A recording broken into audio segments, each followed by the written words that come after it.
So, this is a continuation of our discussion on false accusations.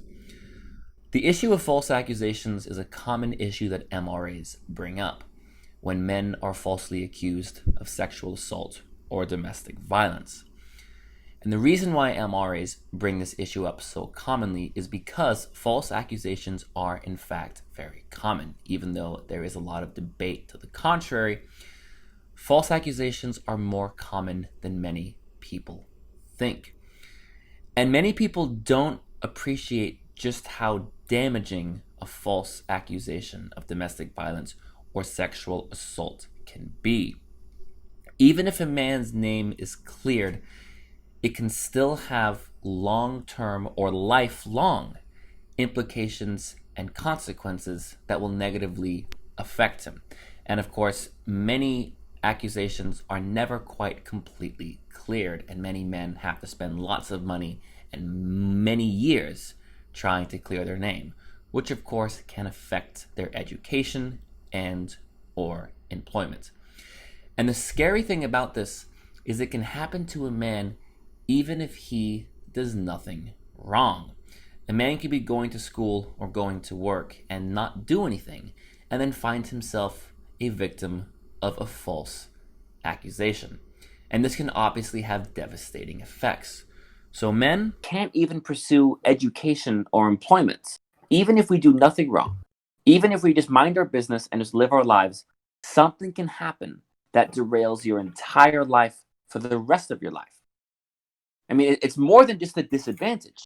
I mean, it's like an entire hindrance of your well-being. I mean, I don't want to use the word oppression because maybe that sounds a bit silly, but that is kind of what it is. I think it's a good point. I think you need to definitely move on with your life as hard as it's going to be. I think, pursuing education, professional goals, and also working on yourself, going to counseling will definitely help you. Your situation's not fair by any means to you, and it's going to take a long time to get over this, financially, personally, emotionally. But I think, places like this Discord server and counseling and mother and father will be, good avenues to express yourself and find some relief. It'll be a long road, but I think you can get through it, and I think things are looking on the up for you, though. The Yeah. education part, at least. Yeah, and I'm back in therapy right now to try to get through this divorce and stuff. Yeah, I got a long road ahead of me.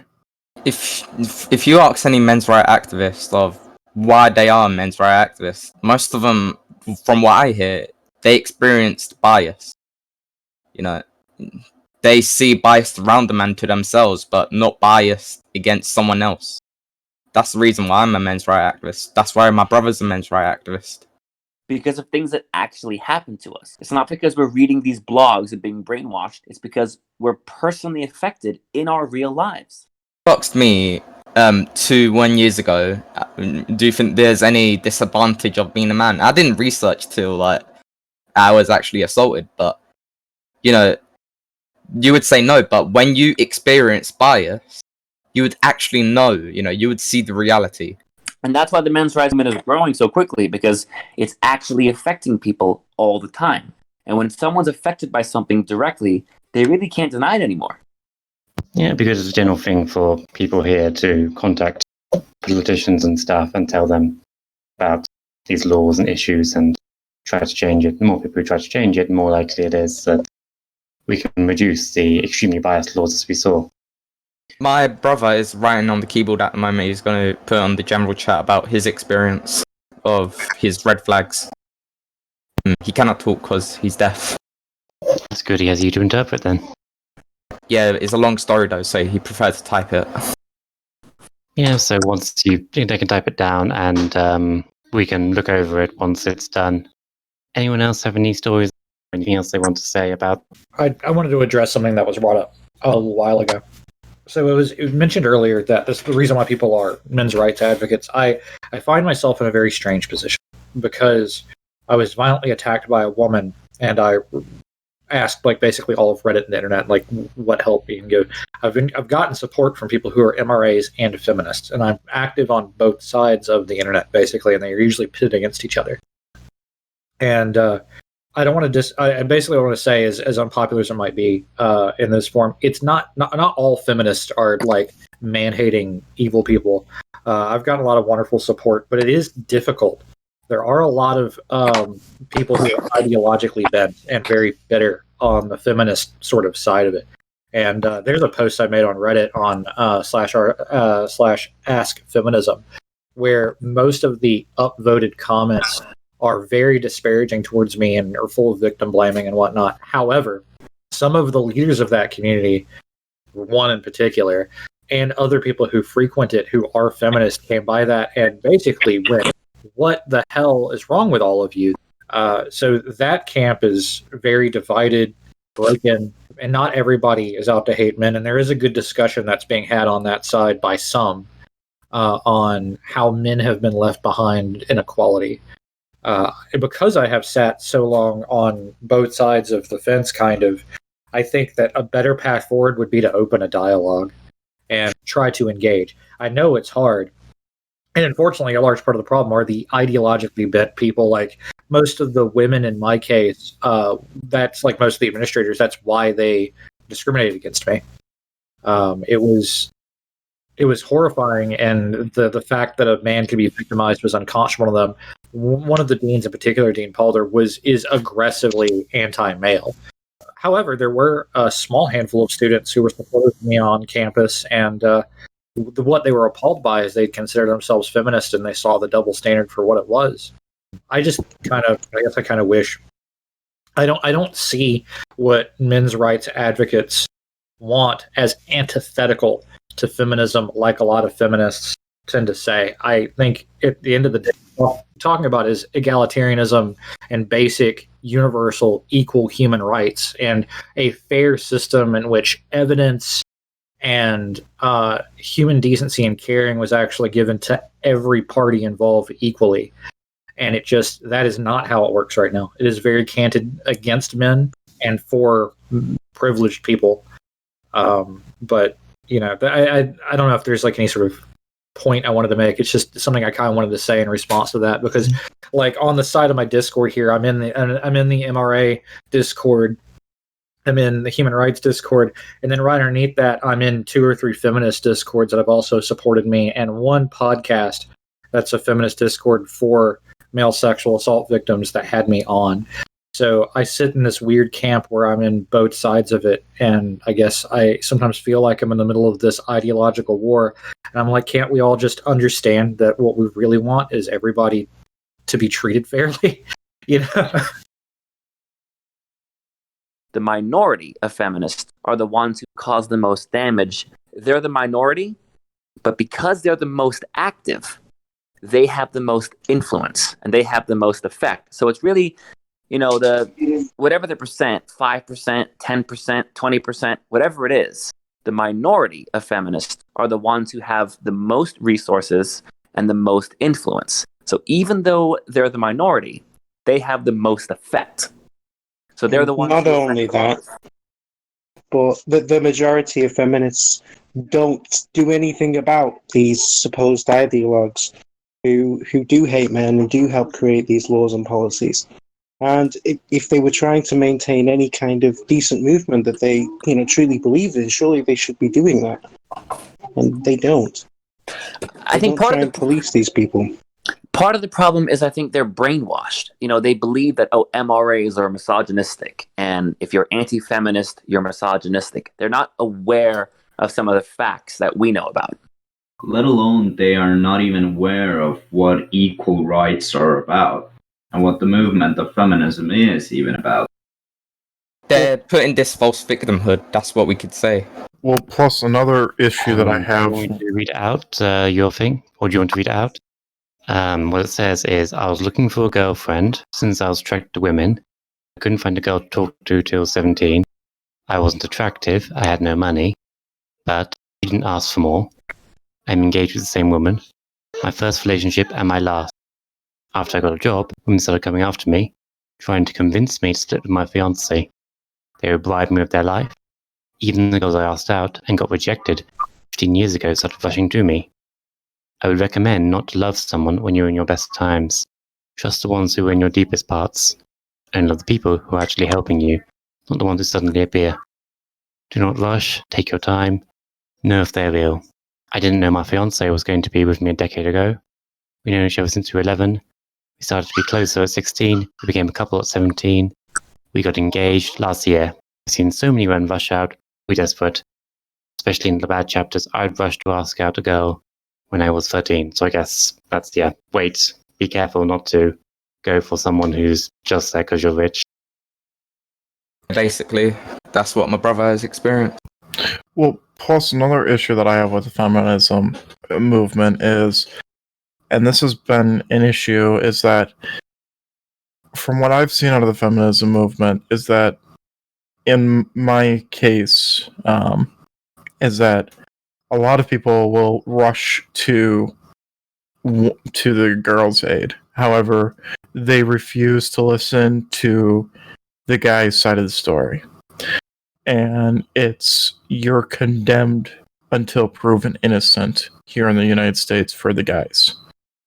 And there's no justice at all for men as of late. And I'm not saying that this is for every case. However, that's why I'm starting to become more active within men's rights, is that, hey, I'm seeing how crappy we have some of this stuff and how crappy some of the stuff is. And like how just utterly just blatant some of our rights as men have been taken away. Like the simple fact of that my lawyer has to give me a sheet on how I have to act when I go into court. Like, why is that, you know? There's also another thing to add. My brother just told me there is a... Do you know in the domestic violence cases that you always hear, oh, it's only the female that's the victim, but 50% of all domestic violence cases in heterosexual couples are reciprocated, which means both parties are engaged in the act. But for the non-reciprocated cases, 70% of them are female perpetrators. But do you know, when you look in the media, he's the only one that abused me. And when the man tries to speak, he gets shut down. But when he is speaking, he says that she hit me back to, for example, Johnny Depp.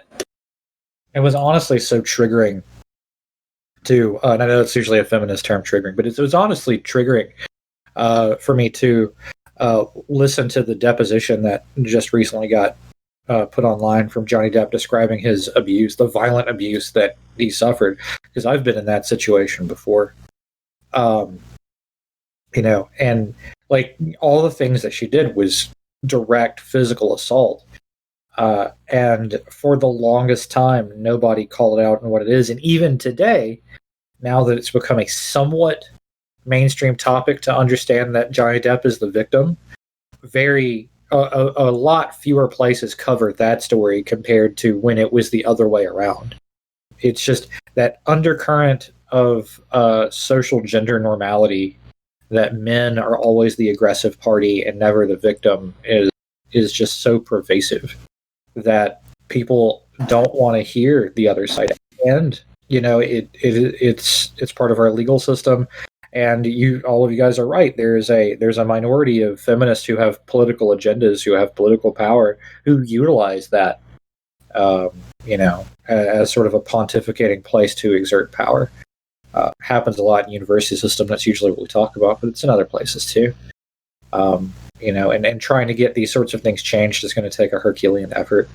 You know, sort of a revolution of the mind, but also a direct change in the way legal frameworks function, as far as identifying who can and cannot be a victim and making it gender neutral, and then enforcing that egalitarianism, as opposed to falling back on the Duluth model in actual enforcement. But it's a really long road ahead.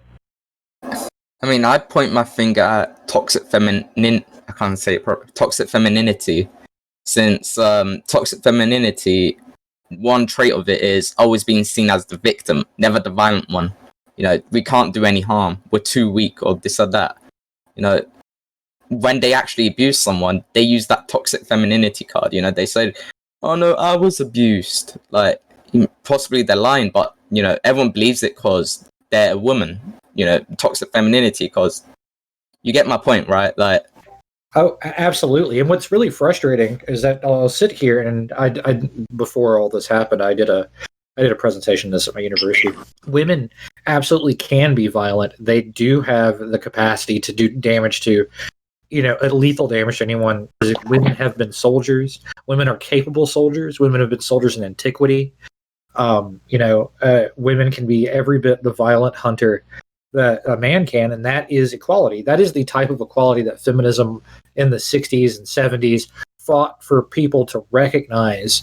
And now there's that camp of feminism that wants to turn back the equality clock because it benefited them as a privileged class when they were the victim. And it undermines that entire social movement. It's so frustrating to sit back and watch them undo all of the actual work and equality that's done. Every time a so-called feminist sits back and says women are weaker and have to be treated with kid gloves and have to be protected against men, it just flies in the face of and completely destroys all the hard work for the women that fought to be in the armed service. And like that is still in America, an ongoing process. Like there was those women that proved that they could be strong enough to be fighters and to be pilots and now become infantry. That was a really hard fight, and you're just totally, I'm going to excuse, I don't know, cursing is allowed in the recording, just absolutely shitting on their struggle and saying, no, women are inherently weaker. They can't be violent. They must always be the victim. If feminism is advocating for women to be more powerful or just to be equal to everyone, why do they demand affirmative action quotas for themselves? If they really wanted equality, they would want to be judged and accepted, with their merits, whether or not they have a vagina or not, Right. You need to be judged on with your merits, not They need to hold themselves to account. They need to have the same responsibility that men do over their own actions. Right, and there have like I'm going to use the armed service thing again because I did a paper on it. The women, the actual individual soldiers themselves, all they wanted to do was to do the same, go through the same training and do that. It was actually the higher brass that wanted to be tweaked or made weaker, and they were like, no, we want to go through the same course, put the same task to have the same job.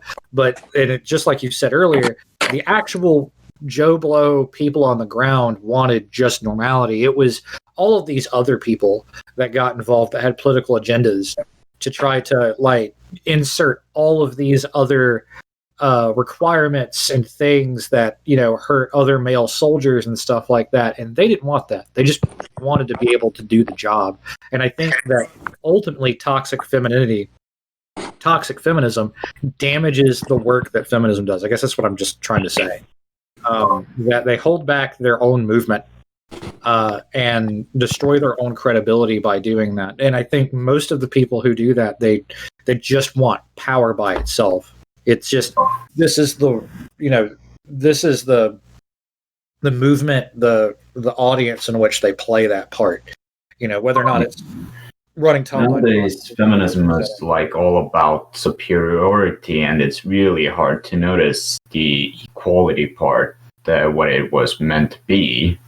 Like, has anybody noticed anything about equality over superiority? I mean, they always say that they're not real feminists, and that's always an excuse for them, but I would say if I was in a group that was actually becoming toxic, I would leave that group because I don't want to carry all that baggage and do damage control, I'd call myself something else, for example, an egalitarian or humanist, since we all know that feminism has become into a toxic word for some people. So why carry all that baggage? And that's a fair point. Like that's absolutely a fair point. I mean, it's really difficult for someone like me who engages a dialogue on both camps to sit here and say that I'm one or the other, because again, I'm fighting for humanism and egalitarianism, and frankly, the people who support me tend to do the same and tend to use the same verbiage and whatnot. And you're right; it's entirely possible the damage has been done to the feminism brand just to such a degree that maybe you're right. Maybe it should be abandoned, and we should just be advocating for human rights for everybody, and that's just the better way to go about it. Well, there's also this problem that some just claim to be feminists in specific situations. Like, normally they wouldn't even acknowledge they're feminist, but when it comes to like a debate, then they're immediately considering themselves as a feminist. Problem I have with feminism is that they're editing or misusing the fact. For example, the wage gap or domestic violence cases. For example, this is a big debate, but apparently men get raped more than women if we include rape that happens in prison. But feminists always say, oh, women always get raped all the time. You know, they're more likely to be raped, but they're forgetting about the men in prison. In fact, the man is more likely to be raped in prison than a woman is anywhere in the world. Even regular sexual assaults and rape statistics, they don't include when a man is raped, because the way it's defined, and even in the studies in the US, I believe, although especially the case in the UK where it's actually the legal definition, there has to be penetration of a penis. And that's got it. And there's another problem with that. Men tend to hide their feelings away from society. Men tend to admit they're being sexually assaulted years after the incident, because they get judged by other people because they don't feel masculine enough. Yeah, they always get judged on. Go ahead. Yeah, there's a great study on specifically what you're talking about. I'll have to dig it up later. I read through it before. And it's most men who have been sexually abused do not recognize their own sexual abuse. They don't know what those steps are. And what was interesting about the study is that it seemed to illustrate a pattern where even if men don't recognize their own sexual abuse, they still carry the psychological scars of that abuse. So you still suffer from PTSD and other issues, even if you yourself don't recognize that abuse. And going back to prison rape, that's actually one of the most barbaric parts of Western culture. It's very pervasive here in America, and I face this tacit threat constantly throughout my time dealing with my current crisis, is that to be put in prison for any reason for a guy means that you are being punished by rape, even though that's not the actual punishment that's given on paper. That's the practical, real world punishment that's being given if you're ever incarcerated as a man, is that as society we consent to the violation of your body. And again, another great video. There's a video of a man talking about how that's just played up for laughs on YouTube, and it's disgusting, absolutely disgusting. And every time I spoke with university officials about what was going on, I was tacitly, constantly treated as if I was the aggressor. And I'd be like, how and why? And nothing I've said illustrates that. I don't even own a firearm, and I'm a pacifist, like the whole 9 yards. And I remember Dean Hall leaned in and went, we could get you put in jail. And you know what happens to you when you go to jail, right? And that is someone basically saying, I can get you raped again because I don't like you. Because society deems you as so worthless, disposable, that we could toss you into a cell and have people violate your body, and you don't have any say about that whatsoever. And that's You're absolutely right. And plus, people make fun of that joke. I even seen it in a cartoon. Like, they made, I think it was an episode on Powerpuff Girls. I saw it on a video where they made a joke about one of the villains being with a big guy in a cell, and it was basically the rape joke. Like, he was like grabbing him in a way. Like, he was like, Even cartoons make jokes of it. Yeah, the term rape culture originally started because of prisons. That was said to be a rape culture, and it was adapted from there by feminists to apply to a wider society. But it was originally prisons where that was applied. I've heard that before, but I haven't been able to find a source for it. And the problem is, sorry to interrupt you, but the problem is, as a culture and a society, when has this, we as a culture and we as a society, like not just as men or feminists or like on both sides of the aisle, like just straight up, everyone in general needs to come together and be like, no, this shit ain't funny anymore. This stuff needs to stop, and we need to stop with this stuff because, like, in another Discord that I'm part of, there was an incident where a gentleman played a very graphic video of, and I'm just going to mention the name of the video, Syrian kid cries for father after airstrike, which is a CNBC video that was published to YouTube. I have no clue as to why it was even out there, but it's like this type of stuff, plus the rape culture and stuff, all this stuff just needs to stop. Like, we as a culture and we as a society need to come together and be like, look, enough's enough. Like, this crap can't keep going. Like, this just needs to stop. We need to put back in the morals. We need to force people to, and I know it's bad to say, to use the word force, but we need to have people actually own up for their own actions and stuff, and we need to actually put people, like, we need to actually start having a set of morals, and people need to start using common sense. Like, look, this is not appropriate to be making jokes about, and you can't go out and say this stuff. Like, this is not okay to be saying. This stuff just cannot be out there. For what it's worth, I totally disagree. I think that it's important to be able to talk candidly about things, and part of being able to talk candidly about things is being able to joke about them.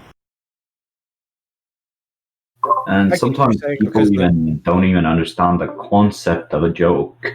Like, they're just saying something really offensive, and then just imagine people just wanting to take it as a joke. I see where you guys are coming from, and you're absolutely right. The freedom of speech should be a sacrosanct right that everyone has and should include everything. But I think from a social paradigm, we should definitely evaluate our morals and say, open up a social dialogue that's like, hey, this isn't funny. Let's address the real issue, the fact that you don't value our own humanity. And I think that sort of thing is not going to happen through forced legalism of censorship. The more effective and humane tool to do that is changing culture around how we view men. Because we view men as so disposable that you just lock them in a box whenever they do something you don't like, and allow anything to happen to them, and throw them away, and don't care how many of them are committing suicide. And, have you ever heard the quote, "Die like a man"? That sort of toxic view of how men should be treated. It's absolutely disgusting and inhumane. And I face it all the time when I speak out about my issue. I always have people, men and women, who go like, "Oh, you're whining. Take it like a man. How could you let a woman be in charge? You're not a man anymore because you've been violated. You better Most shape of that up." comes from women as well, Oh yeah, no, absolutely, absolutely. Men and women have both done it, but yeah, and there are a lot of probably more women. If I went back and did a statistical analysis of all the horrible messages I got, it's probably way more women than men. Yeah, no, it's just horrifying how inhumanely we treat men in our society. Can I also talk about a study that I found? Well, my brother found it, and he just sent it to me. About the false accusations being higher than it's actually reported everywhere. Above 8 to 10%. If you guys want to hear that about the actual statistic. Absolutely. So apparently, in University of Massachusetts, Boston, in 2010, by Lisa D. PhD. They found that 2 to 8% of rape accusations within a 10-year period were actually false. But this doesn't count about unsubstantiated reports. And 54% of the accusations are unsubstantiated. There was no evidence given or found or it didn't meet the definition of rape, you know. And basically, if we add them all up together, we get a maximum of 64.7% of accusations being false or potentially false. Like, most of the court cases are all basically like innocent until proven guilty. But when Yeah, it the comes presumption to, of innocence. was it? Oh wait, no, that's the other way around, right? But when it comes to like false rape accusations, it's immediately just guilty until proven innocent. Like, what? Why? I mean, I'd say that the courts say innocent till proven guilty, but society does it the other way around. For example, when they're accused of rape, without even in the absence of evidence, they think society thinks the man is guilty still. If you think about it, and that's why they say, "Oh, 2% of rapists get away," but that's not even true in the first place. But it's because they didn't find any evidence. If you don't find any evidence, you can't send them away in a way. And there comes the problem. Like, even after they're proven innocent, the damage has already been done. Yes. The men's lives have been ruined. Yeah. The reputation is gone, education status is gone, job is gone, family is gone, friends are gone, everything's gone. Even their lives are gone. I've seen cases of where men committed suicide just for being falsely accused. In fact, there was even a men's right post on the Reddit saying that a boy committed suicide because of a false rape accusation. I think go ahead. And that's why, like, it's so disgusting that people can get away with falsely accusing them. And that's why I also have an issue with the fact that well, yes, I get the statute of limitations and stuff like that. I get that. However, what I don't agree with is that I don't agree with, and I know this may be something that not many people agree with.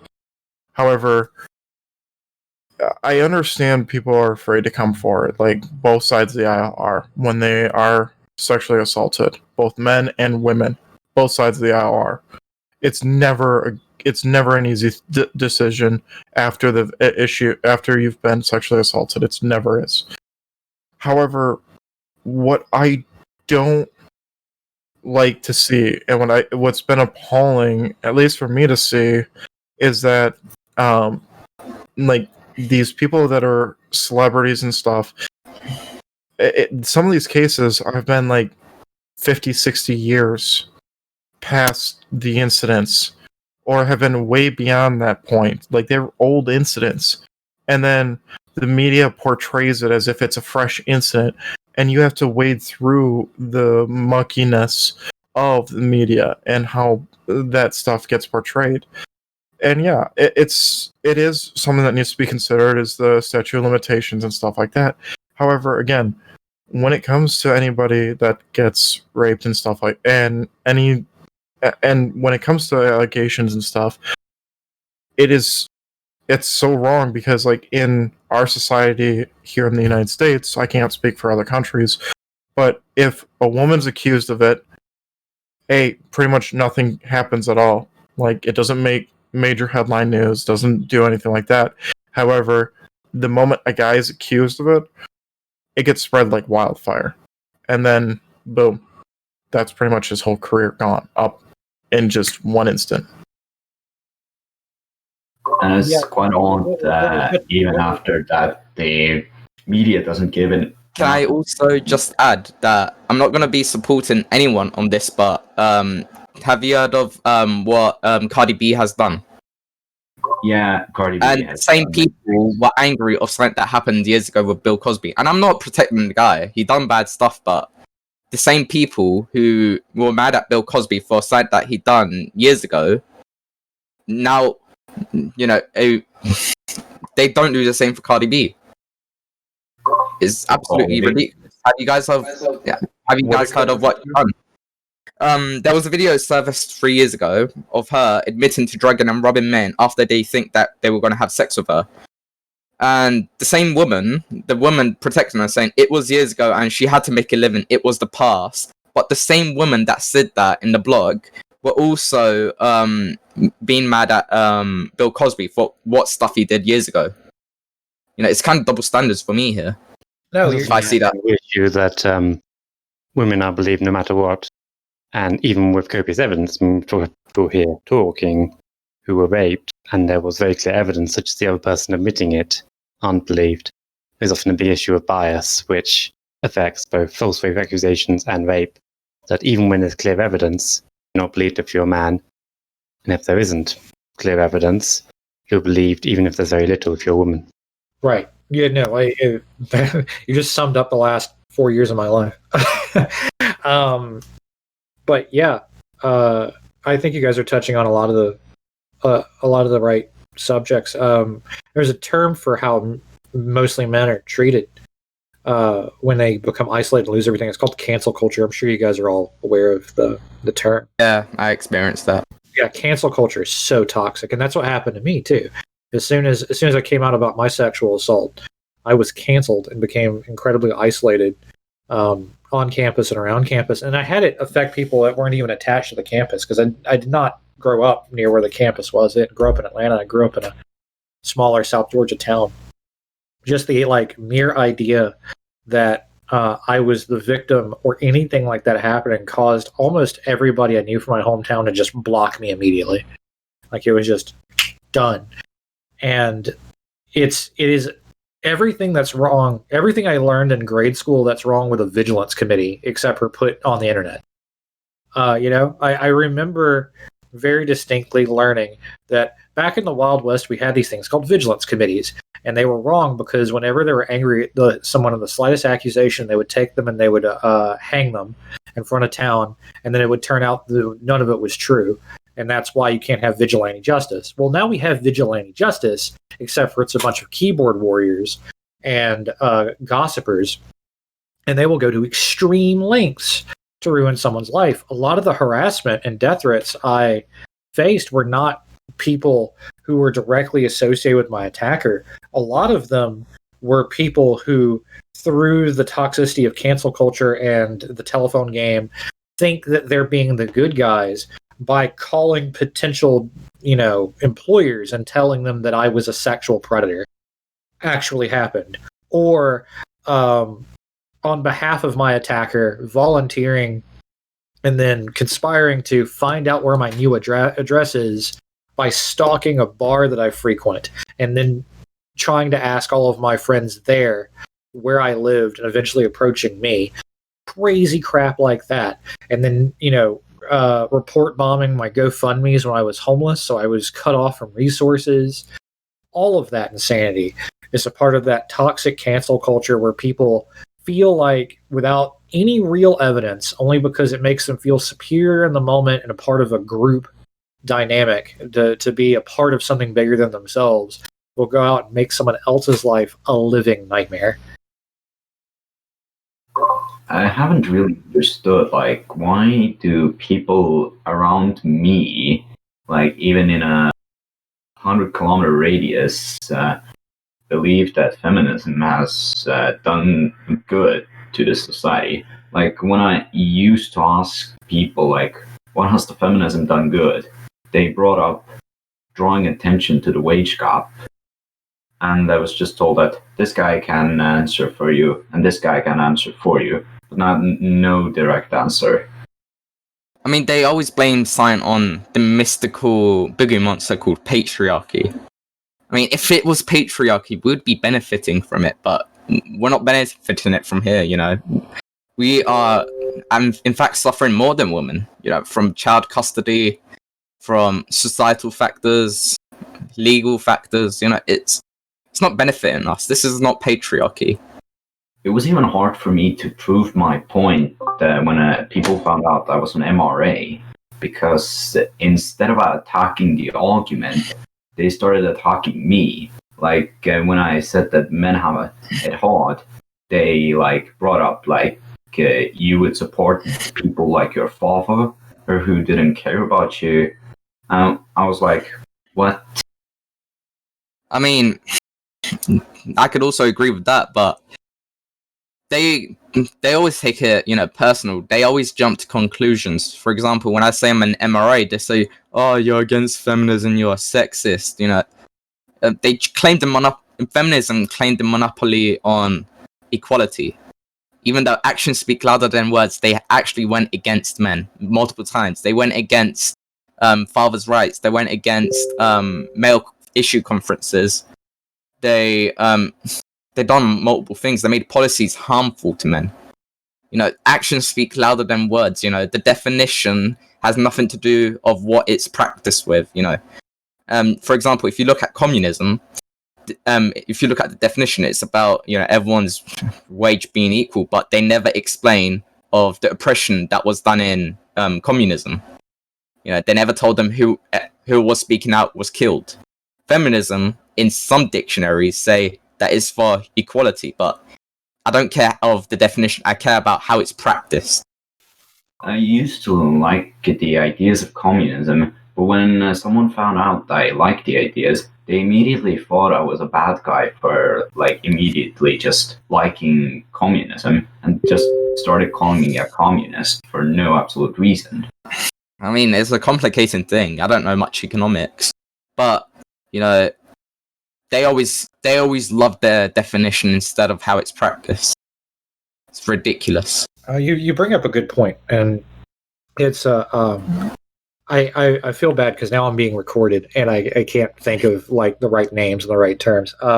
There is actually a French social scientist when sociologists began to study paradigms of how power is executed in a society, and he's sometimes taught, and sometimes he's left out of classrooms about power and politics. But this French philosopher / sociologist that I cannot think of his name right now, he believed that the most powerful paradigm in any sort of social economic movement is not what the rules and definitions are on paper. It is the culture underneath it, because regardless of how you portray yourself and what you say, what you want to dress yourself as, what actually matters is the unwritten rules of how you'll treat each other and who's in charge and who gets what they want. And I think that is actually what has to be tackled as far as how men are treated in society. It's the unwritten rules that have to change before the written rules are changed, because the unwritten rules, particularly in Western society, are that men can't be victims, can't cry, shouldn't show emotion, are always tough, are always the attacker, are inherently dangerous. And it's those unwritten rules that have to be socially broken and brought out to the light and debunked before we come out, and before there'll be enough of a movement to change the actual written law that says a man cannot be raped. With that, rape in prison should be treated as an actual serious crime. That accusations have to be handled fairly based on evidence, regardless of gender. But right now, we're fighting this sort of invisible but powerful force that is how culture interprets gender. And right now, for men, it is horrible, because you live in a nightmare. I know I do, where saying that you're weak in any way, shape, or form, or that you've been victimized even for a moment, is seen as a cardinal sin, when it's really just part of the human experience. That mostly people just take one man and jump to conclusion that man is like all the other men. If someone hurt the girl, then that man is just like every other. All men are like this. So do you know when feminists say all men are rapists because they apparently rape more than women? Yeah. Then we should also assert that women are child killers, since according to CPS and CPR, women are 250% more likely to kill children, neglect children, or abuse children more than men. So should we also categorize all women as child beaters? Exactly. You're exactly right. And to further illustrate the problem with this sort of perception bias, hold on one second. I'm gonna copy an image into chat if it'll let me. Yeah. So right there is a protest for victims' rights, And the problem I have with that picture is that it assumes the gender of the accused and the accuser right out of the gate. It says, "I stand with survivors," which I really wish were true, but it's boys will be held accountable. But what about girls who are, sexual predators? Are they not to be held accountable? That assumption was probably made unconsciously. And if I were to speak to those two people holding that sign and explain my story, I bet within an 80 or 90%, they'd be like, well, we support you too. But I'm like, that's not what your sign says. And what your sign is saying tacitly is that men can only be the attacker and women can only be victims. And the messed up thing is I pulled that up by accident. I was actually trying to find that research paper I spoke about before, where most men don't even recognize their own sexual victimization. And that was the first one that came up on Google. And I think it is linked in the article. But yeah, like meta-analysis of the prevalence of unacknowledged rape. I think this is the study. But that's the image on the study from Journalist Resource, which is published in part by Harvard. And they don't even realize, like, it's so pervasive in our culture that I bet you the person who posted that didn't even realize the horrific bias in what they were posting. They were like, this is an image of someone supporting sexual survivors. Of course, most of them, almost all of them are women, right? And nobody realizes how horrific it is to be invisible. It just says too much about a group that's claiming to fight with equality. Hey, Victor, this probably isn't the opportune moment to bring this up, but were you thinking of Foucault? Is that the philosopher? I think that is his name, yeah. Thank you. I think that is his name.